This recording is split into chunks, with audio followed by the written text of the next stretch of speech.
আমি আমার রাজনৈতিক জীবনে আমি চাই যে ভালোবাসার যে স্নেহ পেয়েছি মুরব্বীদের, যে সহযোদ্ধাদের, আমি সেই আমার কর্মের মাধ্যমে সেই ভালোবাসা এবং স্নেহ যাতে রাখতে পারি।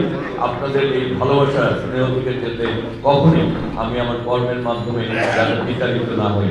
আমি আপনাদের কাছে এই ভালোবাসার বন্ধনে মৃত্যুর আগ পর্যন্তই এই ভালোবাসার বন্ধনে আমি টিকে থাকতে চাই। আমরা এর আগে হয়তোবা আপনারা অনেক সময় আমাদের এলাকার যা থাকতো, আমরা যারা জনপ্রতিনিধি হতো তাদের অনেক ক্ষেত্রে জবাবদিহিতা থাকতো না। কারণ হচ্ছে তারা সরাসরি জনগণের ভোটে নির্বাচিত হতো না, নির্বাচন প্রক্রিয়াটা স্বচ্ছ ছিল না।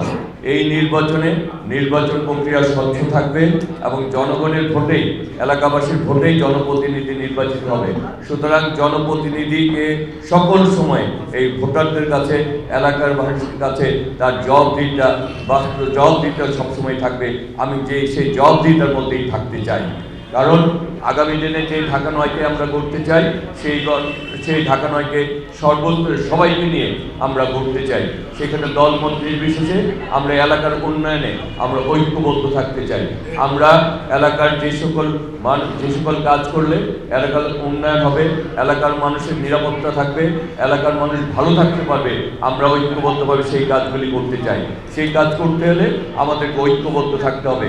অনেক সময় অনেক কারণেই আমাদের দলীয় নেতাকর্মী বা আমাদের অনেকের কারণে হয়তো বা কোনো বিভ্রান্তির সৃষ্টি হতে পারে, কিন্তু আমি যেহেতু আপনাদের সন্তান, আপনাদের ভালোবাসা পেয়েছি, আমাকে যে কোনো সময় আপনারা আমাকে পাবেন। আমাকে পাওয়ার জন্য আপনাদের এলাকার যেহেতু আমি সন্তান, আপনাদেরই স্নেহ ভালোবাসা বেড়ে উঠেছি, আমাকে পাওয়ার জন্য আপনারা কোনো মাধ্যম ব্যবহার করতে হবে না। আপনারা যখন ইচ্ছা তখনই আমার কাছে যাবেন।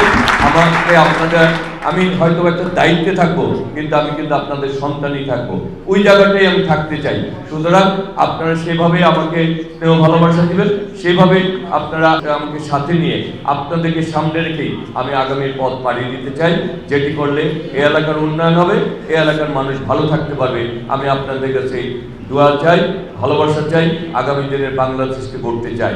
আমাদের বিএনপির ভারপ্রাপ্ত চেয়ারম্যান জনাব তারেক রহমান বলেছেন, আগামী বাংলাদেশ শুধু জাতীয়তাবাদী দলের বাংলাদেশ তিনি গড়তে চান না, আগামী বাংলাদেশকে তিনি 18 কোটি মানুষের বাংলাদেশ চান এবং সকলেই যাতে তার এদেশের নাগরিক হিসাবে তার অধিকারটি ভোগ করতে পারেন, সকলেই যাতে দেশ গঠনে তার ভূমিকা রাখতে পারেন, সেরকম একটি বাংলাদেশ চায়। এবং সেই বাংলাদেশ গঠনের জন্য তিনি পরিকল্পনা নিয়ে এসেছেন এবং সেই পরিকল্পনায় ছাত্র, শ্রমিক, জনতা, কৃষক, ব্যবসায়ী কেউ বাদ নেই।